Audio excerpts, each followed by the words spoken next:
Halo Malaysia, terima kasih kerana sudah menonton video ini. Sebelum kita bermula, sila pertimbangkan untuk tekan butang subscribe, like dan share. Berita perkembangan politik semasa dalam negara, perkembangan negara dan semuanya ada di dalam channel ini. Terima kasih kerana sudah menonton. Hai, hello Malaysia, selamat petang tuan-tuan dan puan-puan. Terima kasih kerana masih terus setia berada di dalam channel Elvino ES TV. Baiklah tuan-tuan dan puan-puan, jangan lupa tekan butang subscribe serta aktifkan lonceng notifikasi supaya anda tidak ketinggalan dengan perkongsian-perkongsian terkini dari para channel ini berkaitan dengan perkongsian berita-berita terkini dan juga perkongsian berita-berita politik dalam negara. Baiklah tuan-tuan dan puan-puan yang saya amat kasih sekalian, hari ini admin ingin mengungsikan satu artikel yang dipetik daripada beritaharian.com.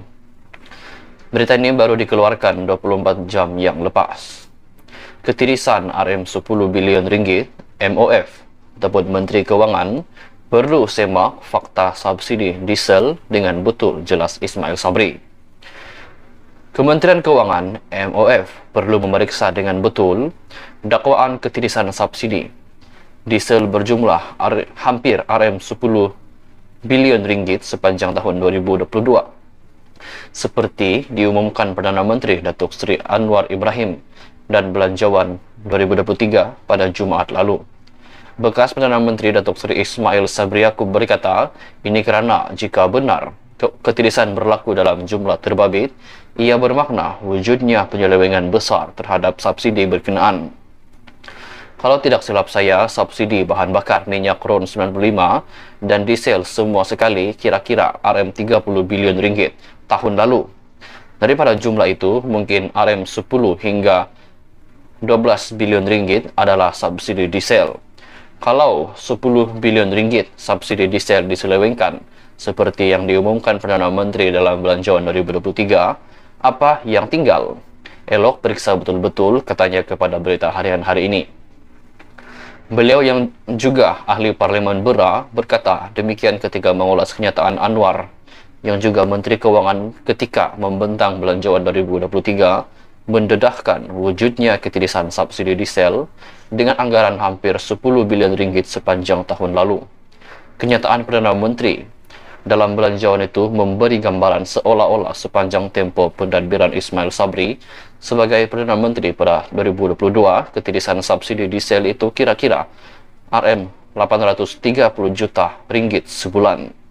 Semakan Berita Harian dalam portal rasmi Kementerian Kewangan, MOF menemui siaran media bertarikh 25 Jun 2022 yang dibuat oleh Menteri Kewangan pada ketika itu, yaitu Tengku Datuk Seri Zafrul Tengku Abdul Aziz.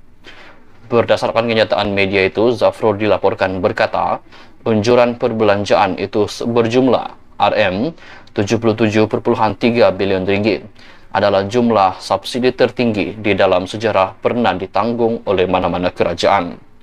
Subsidi kepenggunaan itu meliputi petrol, diesel, LPG, minyak masak, tepung dan elektrik bagi mengurangkan kos sara hidup rakyat, dan bil subsidi tidak termasuk bantuan kebajikan. Berdasarkan unjuran subsidi untuk tahun 2022, jika harga bersubsidi serta harga pasaran minyak, arang batu dan komoditi lain kekal pada paras semasa pada Jun 2022, jumlah subsidi bahan bakar berangkumi petrol, diesel dan LPG berdasarkan keperluan tahun 2022 ialah RM37,3 ringgit. Jumlah subsidi bahan bakar itu adalah paling tinggi berbanding pada tahun 2021, yaitu sebanyak RM13,2 bilion ringgit, RM1,6 bilion ringgit pada tahun 2020, RM6,1 bilion ringgit pada tahun 2019, dan RM7,4 bilion pada tahun 2018. Kementerian Kewangan MOF perlu memeriksa dengan betul dakwaan ketirisan subsidi diesel berjumlah hampir RM10 bilion ringgit sepanjang tahun 2022 seperti yang diumumkan Perdana Menteri Datuk Seri Anwar Ibrahim dalam Belanjawan 2023 kemarin. Bekas Perdana Menteri Datuk Seri Ismail Sabri Yaakob berkata, ini kerana jika benar ketirisan berlaku dalam jumlah terbabit, bermakna wujudnya penyelewengan besar terhadap subsidi berkenaan. Kalau saya tidak silap, kata Ismail Sabri, subsidi bahan bakar minyak RON 95 dan diesel semua sekali kira-kira Rp30 bilion pada tahun lalu. Daripada jumlah itu, mungkin Rp10 hingga Rp12 bilion adalah subsidi diesel. Kalau Rp10 bilion subsidi diesel diselewengkan, seperti yang diumumkan oleh Anwar Ibrahim dalam belanjawan 2023, apa yang tinggal? Jelas. Ismail Sabri, elok periksa betul-betul, katanya kepada Berita Harian. Beliau mengulas kenyataan Anwar yang juga Menteri Keuangan pada ketika ini ketika membentangkan belanjawan 2023 mendedahkan wujudnya ketirisan subsidi diesel dengan anggaran hampir Rp10 bilion sepanjang tahun lalu. Kenyataan Perdana Menteri dalam belanjawan itu memberi gambaran seolah-olah sepanjang tempo pentadbiran Ismail Sabri sebagai Perdana Menteri pada tahun 2022, ketirisan subsidi diesel itu kira-kira Rp830 juta sebulan. Semakan Berita Harian dalam portal resmi Kementerian Keuangan menemui siaran media bertarikh 25 Jun 2022 yang dibuat oleh Menteri Keuangan ketika itu, yaitu Tengku Datuk Seri Zafrul Tunku Abdul Aziz. Berdasarkan kenyataan media itu, Zafrul dilaporkan berkata, unjuran perbelanjaan subsidi kepenggunaan bagi tahun 2022 setakat tarik itu berjumlah Rp77.3 bilion adalah jumlah subsidi tertinggi di dalam sejarah pernah ditanggung oleh mana-mana kerajaan. Subsidi kepenggunaan itu meliputi petrol, diesel, LPG, minyak masak, tepung, dan elektrik bagi mengurangkan kos sara hidup rakyat dan bil subsidi, tetapi tidak termasuk bantuan kebajikan. Berdasarkan unjuran subsidi untuk tahun 2022, jika harga bersubsidi serta harga pasaran minyak, arang batu dan komoditi lain kekal pada paras semasa pada Jun 2022. Jumlah subsidi bahan bakar merangkumi petrol, diesel, dan LPG berdasarkan keperluan tahun 2022 ialah Rp37.3.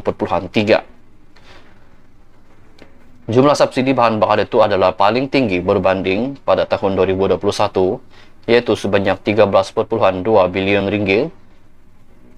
pada tahun 2021, Rp1.6 bilion pada tahun 2020, Rp6.1 bilion pada tahun 2019, dan Rp7.4 bilion pada tahun 2018. Sekian saja perkongsian berita untuk hari ini. Jika Anda mempunyai sebarang komen, Anda boleh tinggalkan di ruangan komen di bawah. Terjumpa lagi di video yang seterusnya. Stay safe, stay healthy, bye-bye. Jangan lupa tekan butang subscribe, karena subscribe itu percuma. Bye-bye. Terima kasih kerana sudah menonton.